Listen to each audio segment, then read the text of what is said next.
Terrified of the Ironman swim being in open water? You're not alone. In this video, I'll show you how to fix the 5 biggest open water mistakes that first timers make so you can feel calm and confident on Ironman race day. I'm Coach Rob Wilby from Team Oxygenaddict. Let's get to it. Ignoring open water panic triggers until race day. So, it is really common for people to panic when they get into open water. I would say probably 20% of the athletes that come to us to coaching experience genuine panic and terror when they're in the open water. They're fine swimming in the pool, but something happens when they get into the open water and they don't know what it is. This can happen to athletes no matter how strong or weak a swimmer they are. It's even happened to an athlete I've coached who is a professional level athlete. The panic triggers that can happen in open water are very real and can be really debilitating. Now, the good news with this is it can be dealt with, and the panic usually stems from unfamiliarity with being in the environment of the open water. So the answer really is you need to expose yourself gradually to open water, and you need to get used to the idea of being in the open water in an environment where you feel really safe. So my advice to you here is to go to a managed open water venue, go to one that's got lifeguards watching over people, go with a swim buddy, go with a training partner, go where people are watching out for you, and initially swim in the area of the water where you feel really confident. So for some people, that might be swimming at a beach with really clear, calm water on holiday and only swimming in water that you're confident you can stand up in. That might be a way that you find, if your fears are being in deep water, learning that you're really confident in the shallow water to start with and then progressing is a great way to start with that. Another common trigger for panic and for anxiety is if the water is really dark and murky. And often we find this in races in the UK, unfortunately. We've seen videos online of what look like beautiful outdoor swims, and it's not unusual for the water to be so dark and murky that you actually can't see your hand in front of your face as you put it into the water. Now, the only way through this kind of anxiety is to get used to it. It's to train in an environment like this where you are actually safe, again, staying close to the shore if you need to, swimming with a buddy, having someone watching over you, and kind of watching what your mind does in this situation, watching the fears that come up. And then if you need to stop and stand up and come out of the water for a bit and think yourself through what's going on, often athletes report that what happens with this is that voice in the head that panics is going to get quieter over time and it's gradually going to reduce over time. But there's no question that the panic usually stems from unfamiliarity. And you can do a lot to help yourself by getting into this environment in training, experiencing small amounts of the environment where you feel safe and you can remove yourself really quickly and then being able to re-expose yourself to it. And usually we find that athletes, they'll go through a period of a couple of swims, but very quickly they can get to grips with the thoughts that are in their head that are causing this panic. They can get through it and they can find that they're actually becoming a really confident swimmer that doesn't experience these panic triggers. But the key is actually making sure you do this in training so that you're not experiencing it for the first time on race day. Not getting your wetsuit ready to swim in before you actually start to swim. Now, what do I mean by this? Most first timers assume that the wetsuit's job is you put it on dry and it's going to stop the water getting in and getting onto your body. That's its purpose. Now, that's not actually its purpose. What you need to do is you need to get the wetsuit really wet and get water down the inside of it. What will then happen is, firstly, it will fit you much better. And secondly, your body will warm up a very thin layer of water trapped in the neoprene.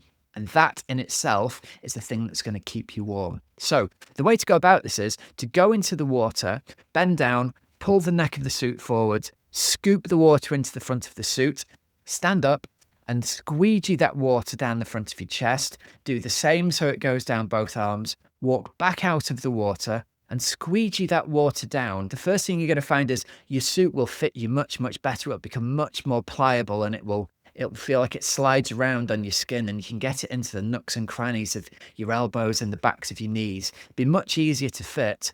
But most importantly here, once you've done that and come out of the water and you've squeegeed the suit into place, as you go back into the water now, it will be sealed against your body, almost vacuum sealed against you, and it won't let any more water into the suit. If you find after this that it does, it's a clue that your suit isn't very well fitting and you're going to need to sort that out. But for the majority of people with a well-fitting suit, when you've done that, what you'll find is the suit then fits you really well. You don't have that horrible experience of cold water seeping down the neck or seeping in through some of the seams, and it will fit you really, really well. For race day, you might have to take a bottle of water with you down to the swim start if you're not allowed into the water. And it can be a good idea to practice this in training at your venue, using a 2-litre bottle of water to actually pour it down your suit and get the suit to fit you so you're used to how that's going to happen on race day. Worrying too much about being slower in open water.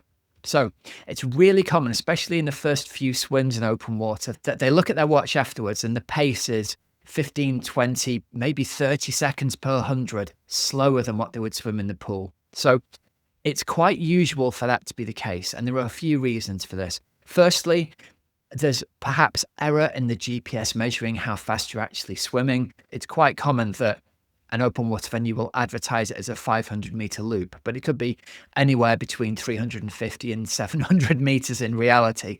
So don't pay too much attention to timing yourself around a loop and thinking that's how it's going. GPS can be notoriously unreliable in water, so there's that aspect to it as well. But then there's also the other aspect of just getting used to swimming in open water, getting used to swimming in the suit, getting used to sighting, working out whether you are actually swimming directly between the buoys and whether that's contributing to your slower pace in open water. So don't worry what the number is in open water when you analyze it afterwards. Just know that these are the reasons for it. And over time, over 3 or 4 open water swims, that will normalize and you'll get to the point where you will actually be able to get a good handle on how fast you're swimming in open water. Even on race day, it's not uncommon for the swim to be 100, 150 meters long or short. So you can't pay too much attention to what your actual race time is. It's much better to look at the times of the other swimmers around you that you know and try and make a judgment how well you've swum relative to them, as well as looking at your overall race time. Skipping endurance swims in open water. So this is a real common one, especially for athletes in the UK, especially if you're preparing for an early season race. It can be really hard to get into open water because the temperature can be really low, because it can be a long distance to the venue, because there might not be venues close to you. I would strongly advise you to get 8 swims done in open water in the lead up to your big race of the year. So that means taking what would be your endurance swim off your training plan and transferring it into open water. Now, it might be that you need to adjust the actual set that you would be swimming, but try and make it as much like the set you've got on your training plan as possible. I've talked previously about how we break up the early endurance swims into 100 meters and how you need to take a little break to recover. If you're doing this in open water, what you could do perhaps is swim from buoy to buoy, take that 3 to 5 second break, then swim from buoy to buoy again. And over time, build that up so you swim to 2 buoys, so you swim to 3 buoys, so you swim 1 complete lap and have a little break, and gradually build that over your 8 weeks until you're getting to the point where you're confident you're completing your full swim as a continuous swim, but you've built up to that over a period of 6 to 8 weeks. I love to see an athlete do the full distance of their target race continuously twice in open water before race day. And letting fear of deep water hold you back. Now, again, we've talked before about the fear of being in open water, the fear of deep water and murky water. Even if the water is really clear, if you swim out to sea or you swim out into a lake, you'll get to the point where you can no longer see the bottom. And this can be a cause of real concern and real anxiety for people. So the way to go here is to acclimate yourself to it gradually. It's to go in training and to swim gradually out of your depth to the point where you can't see the bottom anymore, and then swim back again, and then swim back out to that point. Spend some time there and see how your mind reacts.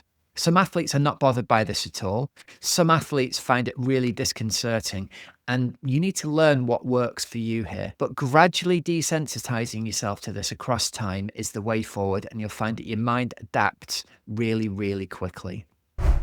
So I hope this video has helped you. In the comments below, I'd love to hear about mistakes that you've made in the past in open water, and that'll really help other athletes in our community of viewers not make those mistakes. And if you're a first timer, let us know what your worries and concerns are, and I'll try and help. And remember, please like this video and subscribe if you found it helpful.